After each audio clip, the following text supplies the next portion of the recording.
మన ప్రభువును రక్షకుడైన యేసు క్రీస్తు ప్రశస్తమైన నామంలో మీ అందరికీ హృదయపూర్వకమైన వందనాలు తెలియజేస్తూ ఉన్నాను.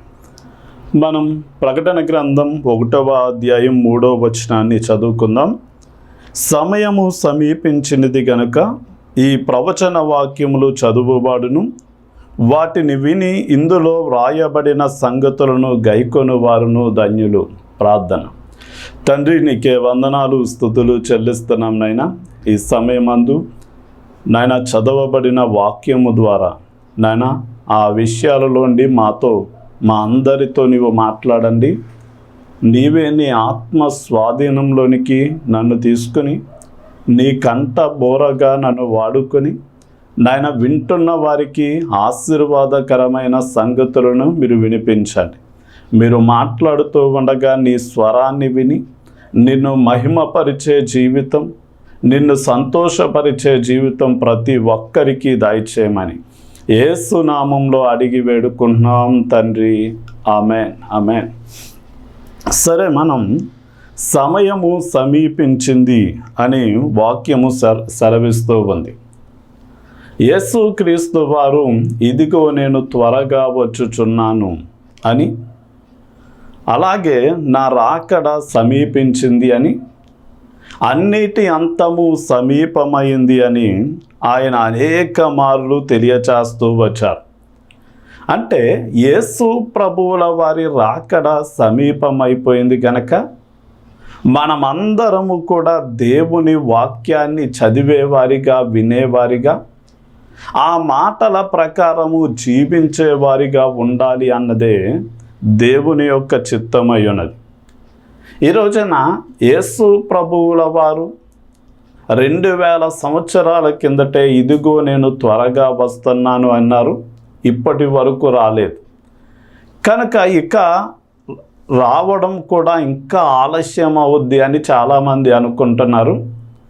కానీ జరుగుతున్న సంభవాలను మనము చాలా జాగ్రత్తగా పరిశీలన చేస్తే యేసయ్య రాకడకు మునుపు ఏమైతే సంగతులు జరుగుతాయి అని ఆయన సెలవిచ్చారో, అలాగే ఎక్కడ చూసినా యుద్ధ వాతావరణం మనకి కనపడుతుంది.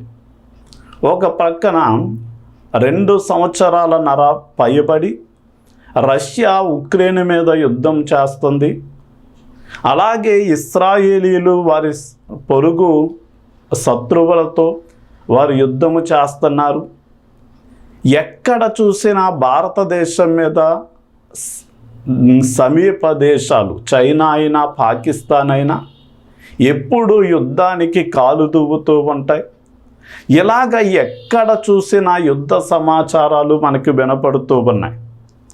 ఇంకా మనం చాలా జాగ్రత్తగా ఆలోచన చేస్తే అబద్ధ బోధలు పెరిగిపోవడం, నేనే క్రీస్తునని అనేక మంది చెప్పుకోవడం, ఆయన రాకడకు మునుపు అక్రమము విస్తరించుట చేత అనేకుల ప్రేమ చల్లారిపోద్ది అని యేసయ్య సెలవిచ్చినట్లుగానే ఈ రోజున ప్రతి ఒరిజినల్ సరుకుకి ప్రతిగా డూప్లికేట్ సరుకు తయారు చేయడం, వారి మనుషులు వారు ధనాన్ని సంపాదించడానికి లేక వారి స్వార్థం కోసం వారు మాత్రమే ఆలోచన చేస్తూ ఇతరులను మోసపరుస్తూ వారి సొమ్మును దొంగిలిస్తూ వారు చాలా ఎవరి స్వార్థం కోసం వారు బ్రతుకుతున్నట్లుగా మనం చూడగలం.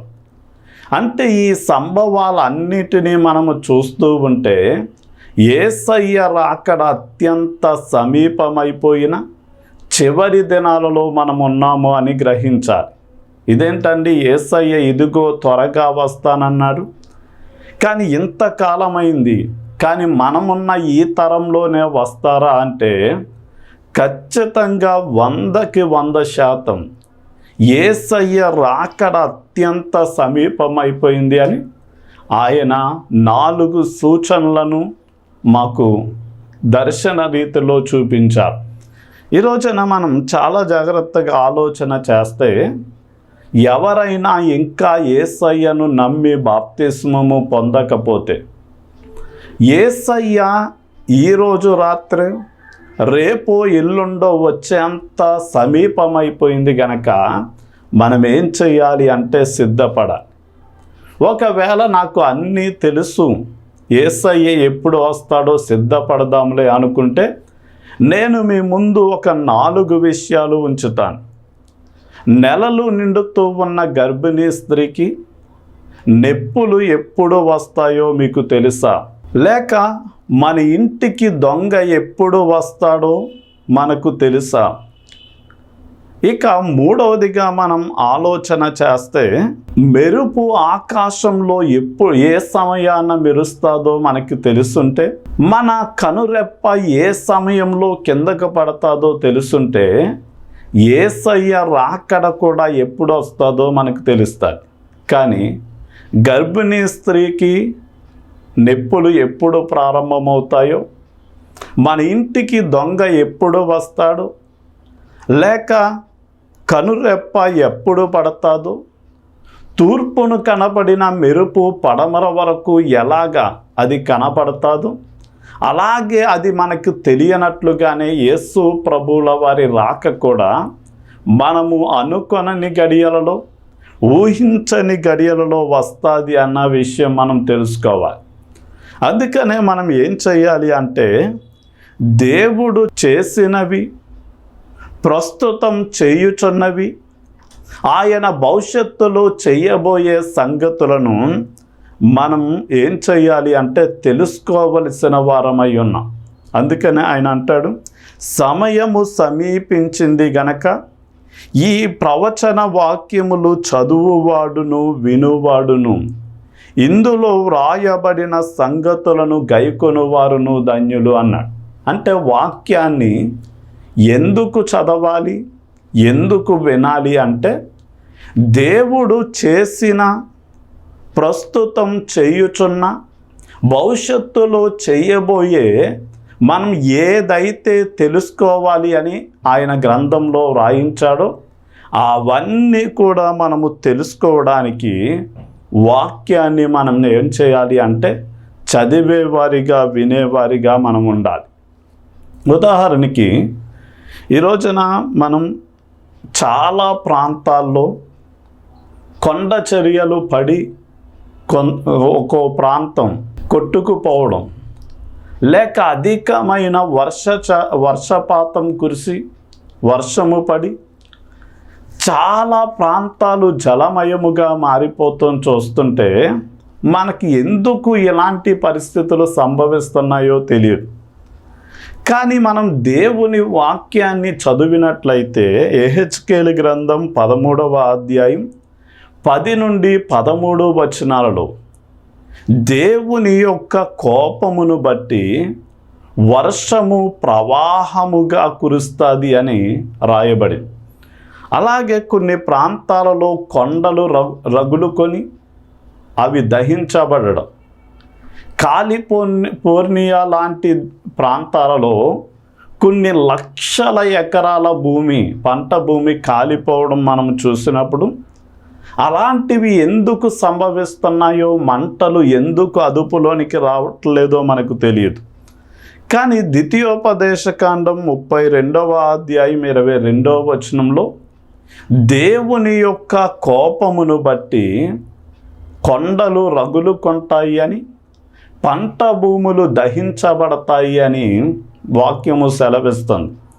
అలాగే దేవుడు ప్రకటన గ్రంథం 1వ అధ్యాయంలో జరిగిన భూతకాల సంగతులను గురించి మాట్లాడారు. అలాగే 2, 3 అధ్యాయాలలో 7 సంఘాలు అంటే ప్రస్తుతం జరుగుతున్న విషయాలను గురించి మాట్లాడారు. అలాగే 4వ అధ్యాయం కాండి 22వ అధ్యాయం ప్రకటన గ్రంథం 22వ అధ్యాయం వరకు భవిష్యత్తులో జరగబోయే సంగతులను ఆయన తెలియచేశాడు. అంటే ఆయన చేసినవి, ఆయన చేయుచూ ఉన్నవి, ఆయన భవిష్యత్తులో చేయబోయే కార్యాలు మనకు అన్నీ తెలియాలి అంటే మనము దేవుని యొక్క వాక్యాన్ని చదివేవారిగా మనం ఉండాలి. అందుకనే 1 తిమోతి పత్రిక 4వ అధ్యాయం 13వ వచనంలో నేను వచ్చు వరకు చదువుటయందు, హెచ్చరించుటయందు, బోధించుటయందు నీవు స్థిరముగా ఉండాలి అని ఆయన పౌలు గారు తిమోతి గారికి చెప్తారు. ద్వితీయోపదేశ కాండంలో అయితే నీ బ్రతుకు దినములన్నిటా దేవుని గ్రంథాన్ని చదవాలి అంటాడు. అంటే ఈ రోజున చాలామందికి వాక్యాన్ని చదివే అంత తీరిక లేదు అని మాట్లాడుతున్నారు. కానీ మనం చాలా జాగ్రత్తగా ఆలోచన చేస్తే దేవుని యొక్క మనసు, దేవుని చిత్తము, దేవుడు చేసే ప్రతిదీ కూడా మనకు తెలియాలి అంటే మనము దేవుని వాక్యాన్ని ఎక్కువగా నేర్చుకోవలసిన వారమై ఉన్నాం. ఈ రోజున మీకు వాక్యము ఎక్కువగా నేర్చుకోవాలి, తెలుసుకోవాలి అనుకుంటే మనం పెద్ద బైబిల్ మన దగ్గర కూడా పట్టుకెళ్ళలేని పరిస్థితిలో ఉంటే ఈ రోజున చాలా చిన్న సైజులో బైబిల్లో వస్తున్నాయి. ఎక్కడికైనా మనం మోసుకెళ్ళాలి. అంత కొంచెం పెద్దగా ఉంది అని అనుకుంటే నూతన నిబంధన బైబిల్ గ్రంథాలు మనకు దొరుకుతూ ఉన్నాయి. మనం ఎక్కడికి వెళ్ళినా చేతిలో పట్టుకుని వెళ్ళి వీలైన ప్రతిసారి వాక్యాన్ని తెరిచి చదవడం ద్వారా మనం చాలా విషయాలు నేర్చుకోవచ్చు. ఇంకా మనం వాక్యాన్ని వినడం ద్వారా వినుట వలన విశ్వాసము కలుగును, వినుట క్రీస్తును గూర్చిన మాట వలన కలుగును అంటాడు. అంటే వాక్యాన్ని నేర్చుకోవాలి అనే ఆసక్తి ఉంటే ఈ రోజున మనం వాడుతున్న సెల్ ఫోనులో ఆడియో బైబిల్ అనేది దొరుకుతుంది. మీరు ఇంటికాడ అంట్లు తోమినా, చీపురు పెట్టి ఇంటిని శుభ్రం చేసుకుంటున్నా, ఏ పని చేసుకుంటున్నా ఆడియో బైబిల్ని మీరు ఆన్ చేసి వాక్యాన్ని వింటూ మీ పనుల్లో మీరు కొనసాగవచ్చు. ఇంకా మనం చెప్పాలి అంటే ఈ ఆడియో పాటలు వినాలి. ఆడియో యొక్క వాక్యాలు వినడం ద్వారా దేవుని వాక్యాన్ని మనం ఇంకా ఎక్కువగా తెలుసుకోవచ్చు. ఈ రోజున అంత మాత్రమే కాదు, మనము వాక్యాన్ని చూడడం ద్వారా కూడా అనేక సంగతులు తెలుసుకోవచ్చు. ఈ రోజున బైబిల్ పండితులైనటువంటి వారు షార్ట్ ఫిల్ములు అని మనకి 66 గ్రంథాలను సినిమాల రూపంలో తీశారు. అలాగే ప్రస్తుతం సమాజంలో జరుగుతున్న విషయాలను కూడా చిన్న చిన్న చిత్రాలుగా తీసి వారు అందిస్తూ ఉండగా మన సెల్ ఫోన్లో, మన టీవీలలో, ఇంటర్నెట్లలో మనం వాటిని చూస్తూ దేవుని గూర్చినటువంటి జ్ఞానాన్ని మనం ఏం చేయొచ్చు అంటే పెంపొందించుకోగలుగుతాం. అంటే సమయము సమీపించింది గనక దేవుడు చేసినవి, చేయుచూ ఉన్నవి, చెయ్యబోయేవి తెలుసుకోవడానికి వాక్యాన్ని మనం అధికంగా నేర్చుకోవాలి. నేర్చుకున్న తర్వాత మనం తెలుసుకున్న వాటి ప్రకారము చేయడము ద్వారా ప్రభువు రాకడకి మనల్ని మనం ఏం చేయాలి అంటే సిద్ధపరుచుకోవాలి.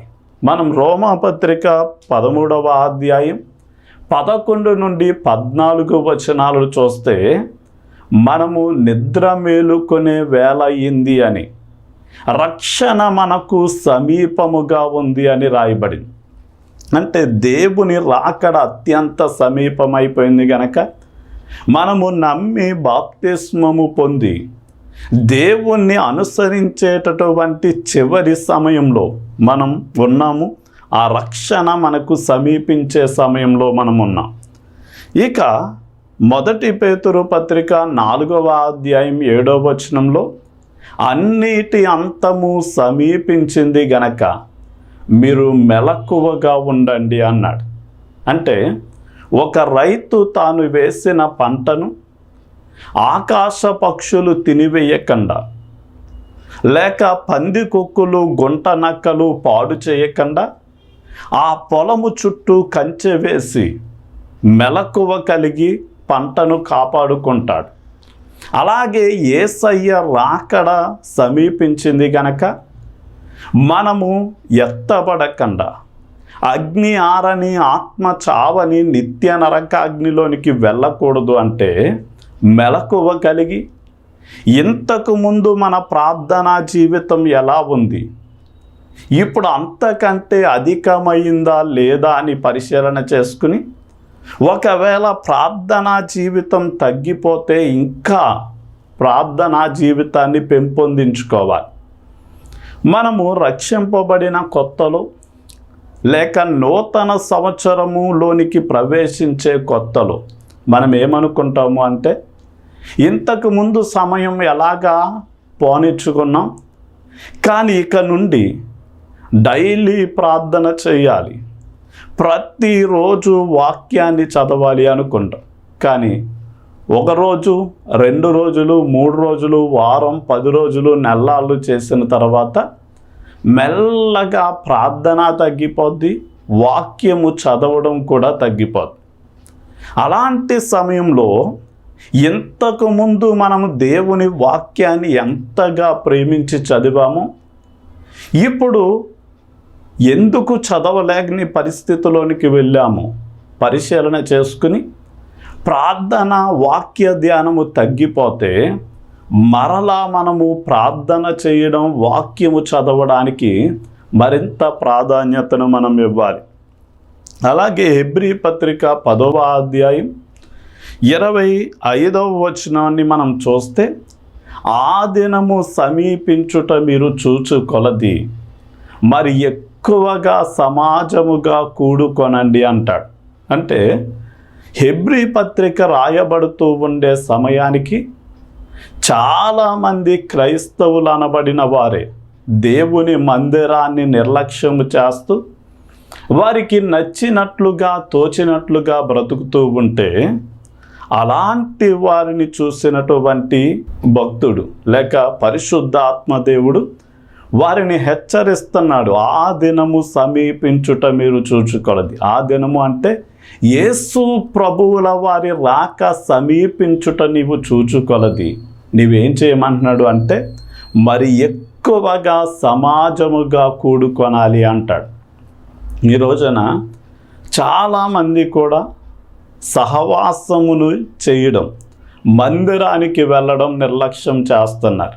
ఇంతకుముందు ఆదివారం ప్రార్థన జరిగిన తర్వాత చాలామంది విశ్వాసులు మా పాస్టర్ గారు మధ్యలో ఎప్పుడు ప్రార్థన ఎడతారా అని మంగళవారం ఎడితే బాగుండును, శుక్రవారం ఉపవాస ప్రార్థన ఎడితే బాగుండును, శనివారం సిద్ధపాటు కూడికెడితే బాగుండునని ఆశతో ఎదురు చూసి పాస్టర్ గారు ప్రార్థన పలానా రోజున జరుగుద్ది అంటే చాలా ఆసక్తిగా పాల్గొనేవారు.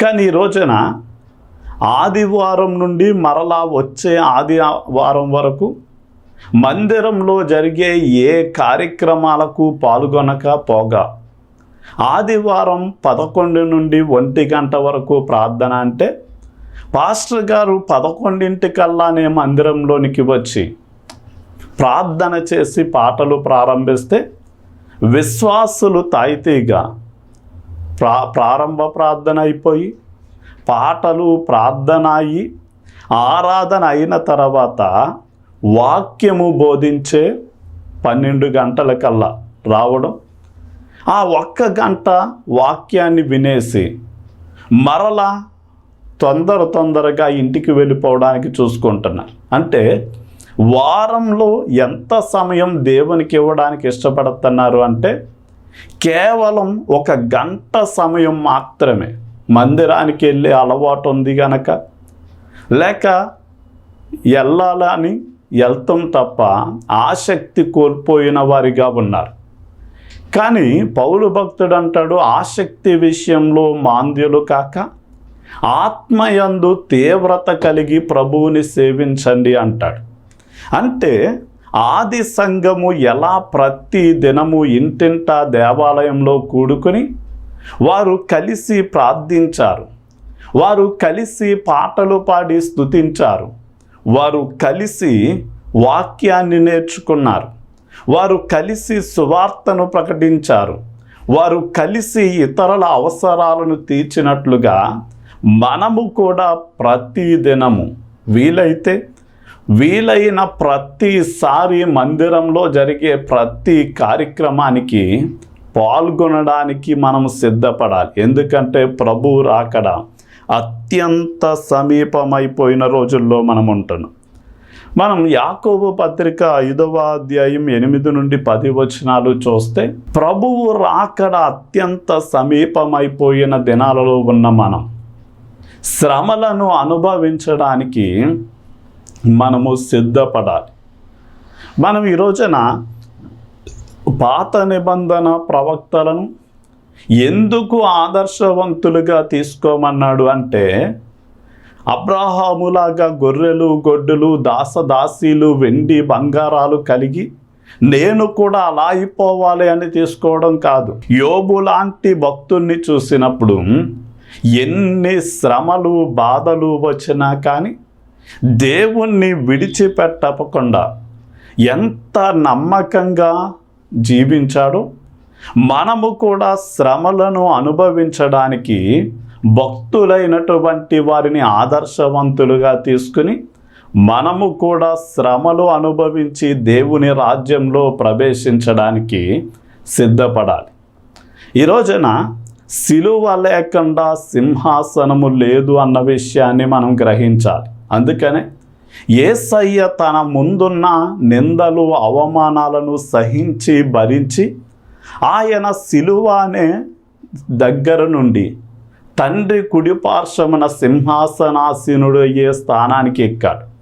అంటే తండ్రి కుడిపార్శ్వాన సింహాసనాసీనుడయ్యాడు అంటే ఏ మార్గము గుండా వెళ్ళాడు అంటే సిలువ అనేటటువంటి మార్గం గుండా. ఈ రోజున సద్భక్తితో బ్రతకాలని నీవు ఆశపడితే అలాంటి వారికే శ్రమలు ఎదురవుతాయని, దేవుని కోసం నీతిగా భక్తిగా బ్రతకాలి అన్నవారికే నిందలు అవమానాలు శ్రమలు ఎదురవుతాయి అని గ్రహించి మనం ఏం చేయాలి అంటే, దేవుని అంటే రాకడ సమీపమైంది గనక దేవుని వాక్యాన్ని వినడం ద్వారా, దేవుని వాక్యాన్ని కొన్ని విషయాలు చూడడం ద్వారా, కొన్ని విషయాలు చదవడం ద్వారా మనం ఇలాగా దేవుడు చేసినవి చేయుచూ ఉన్నవి చేయబోయేవి తెలుసుకుని మనము తెలుసుకున్న వాటి ద్వారా జీవిస్తూ మనల్ని మనము సిద్ధపడినప్పుడు దేవుని వాక్యం ఏమని సెలవిస్తుంది అంటే, అలాంటి వారే ధన్యులు అని రాయబడింది. ఈ రోజున ఒక 3 విషయాలు మీ ముందు ఉంచుతాను. అదేంటి అంటే, మనము దేవుణ్ణి తెలుసుకున్న వారిగా ఉండాలి. అందుకని నేను ఎవరు అంటే, ఇదిగో బయట వాళ్ళు ప్రవక్త అని లేకపోతే గొప్ప బోధకుడు అని అనుకుంటున్నారు అన్నాడు. వారి సంగతి పక్కన పెట్టండి, మీరేమనుకుంటున్నారు నా గురించి అన్నప్పుడు, నీవు సజీవుడవైన దేవుని కుమారుడవైన క్రీస్తువు అన్నాడు పేతురుగా. అంటే మనము కూడా పేతురు ఎలా అయితే యేసయ్యను దేవునిగా రక్షకునిగా తెలుసుకున్నాడో మనము ఆయన్ని తెలుసుకోవాలి. రెండవదిగా ఆయన్ని ప్రేమించేవారిగా మనం ఉండాలి. అంటే ఆయన ఆజ్ఞలను అనుసరించేవాడే ఆయన్ని ప్రేమించేవాడు. మనము కూడా మన పూర్ణ ఆత్మతో పూర్ణ బలంతో పూర్ణ వివేకంతో ఆయన్ని ప్రేమించి ఆయన మార్గాల్లో నడవాలి. మూడవదిగా ఆయన వలె మనము జీవించాలి. అంటే ఆయన రాకడ సమీపమైంది కనుక ఆయన గురించి మనం పూర్తిగా తెలుసుకుని మనము ఆయన వలె జీవిస్తూ సిద్ధపడినప్పుడు మనము ధన్యులము అని దేవుని యొక్క వాక్యము సెలవిస్తుంది.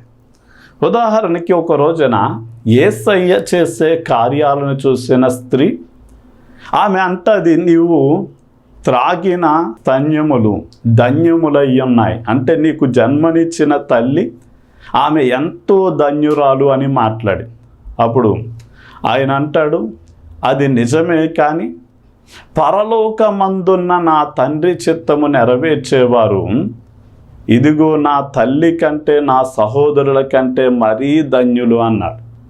అంటే ఈ రోజున ఎవరు ధన్యులు అని మనం ఆలోచన చేస్తే చాలామంది అంటారు, ఇదిగో వాక్యాన్ని వినడం ద్వారా ధన్యత, లేక మా దగ్గరికి రావడం ద్వారా మీరు ధన్యులవుతారు అంటారు.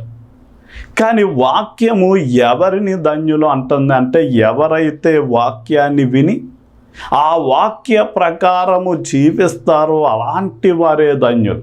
అందుకని హెజ్రా లాంటి భక్తులు కూడా వాక్యాన్ని వారు పరిశీలన చేసి వాక్య ప్రకారము జీవించి అప్పుడు ఇతరులకు వాక్యాన్ని వారు బోధించారు. మనము కూడా వాక్యాన్ని చదవడం వినడం ద్వారా మనం నేర్చుకోవాలి.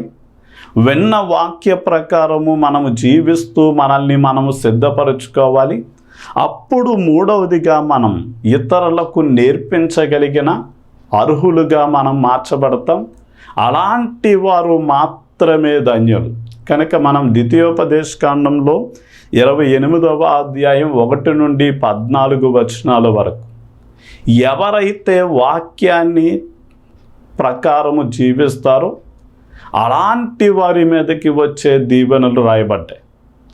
ఆ తర్వాత వచనం కానివ్వండి 15వ వచనం నుండి ఎవరైతే దేవుని వాక్యానికి లోబడరో అలాంటి వారి మీదకి వచ్చే శాపాలను గురించి రాయబడ్డాయి. అంటే నీ గర్భఫలము, నీ భూఫలము, నీ పశువుల మందలు దీవించబడతాయి అని, నీవు ఇంటిలోనికి వచ్చినప్పుడు ఇంటిలోండి బయటకు వెళ్ళినప్పుడు దీవించబడతావు అని, నీ మీదకి ఒక దారిన శత్రువులు వచ్చి 7 మార్గముల గుండా వారు పారిపోతారు అని, నీవు తలగా ఉంటావు కానీ తోకగా ఉండవు అని, నీవు అప్పు ఇచ్చేవాడిగా ఉంటావు కానీ అప్పు చేయవని అనేక ఆశీర్వాదాలు రాయబడ్డాయి.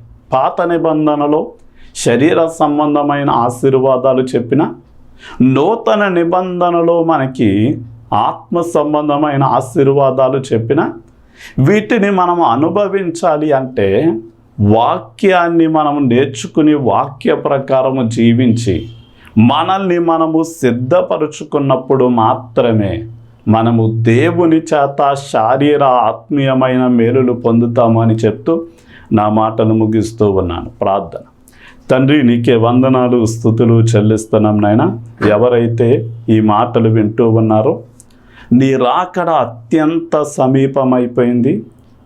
ఏ రోజో ఏ గడియో ప్రసవించే స్త్రీకి నొప్పులు ప్రారంభమయ్యే తేదీ సమయం మాకు తెలియనట్లుగానే, ఒక దొంగ మా ఇంటికి వచ్చే సమయం మాకు తెలియనట్లుగానే, తూర్పున దిక్కున పుట్టిన మెరుపు పడమర వరకు కనపడిన ఆ మెరుపు ఎప్పుడు పుడతాదో మాకు తెలియనట్లుగానే, మేము అనుకొనని ఊహించని గడియలలో రెప్పపాటులో నీ రాకడ వచ్చేస్తుంది గనక, నీ రాకడ రాకమునిపే నీవు మాకిచ్చిన సంగతులు ఏదైతే మీరు తెలుసుకోవాలి అని ఉద్దేశించారో వాటిని చదివి విని నాయన మేము తెలుసుకొని వాటి ప్రకారము జీవిస్తూ సిద్ధపడి నీవు అనుగ్రహించే దీవెనలకు ఆశీర్వాదాలకు పాత్రులమవునట్లు మీరు సహాయం చేయండి. ఈ మాటలు వింటున్న ప్రతి బిడ్డ మీదకి నీ ఆశీర్వచనాన్ని మీరు కుమ్మరించి దీవించమని యేసు నామంలో అడిగి వేడుకుంటున్నాం తండ్రి. ఆమేన్.